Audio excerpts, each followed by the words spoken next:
আসসালামু আলাইকুম রহমতুল্লাহি ওয়াবারাকাতুহ। আশা করি আল্লাহর রহমতে সবাই ভালো আছেন। আলহামদুলিল্লাহ আমিও ভালো আছি। আমরা যে পড়তেছি বিভিন্ন হরফের মধ্যে মদের হরকত কাটা জবর দিয়া উচ্চারণ। তাহলে শুরু করা যাক। বিসমিল্লাহির রহমানির রহিম।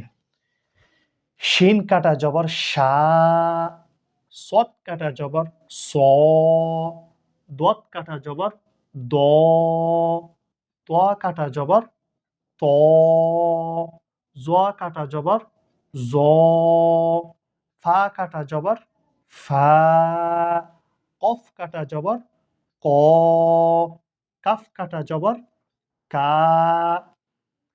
আপনি যখন মধ্য হরকত যখন পড়বেন তখন আপনার থেকে যে খেয়াল করতে হবে এইটা এক আলিফ টানতে হবে। অবশ্যই আপনার থেকে এটা এক আলিফ টানতে হবে। এক আলিফের পরিমাণ এরকম করে একটা আঙ্গুল তুলতে যতক্ষণ সময় লাগে এক আলিফের পরিমাণ এতটুকুই। তাহলে এই পর্বের মধ্যে এতটুক। আরেকটা পর্ব হবে এই মদের হরকত নিয়ে ইনশাল্লাহ।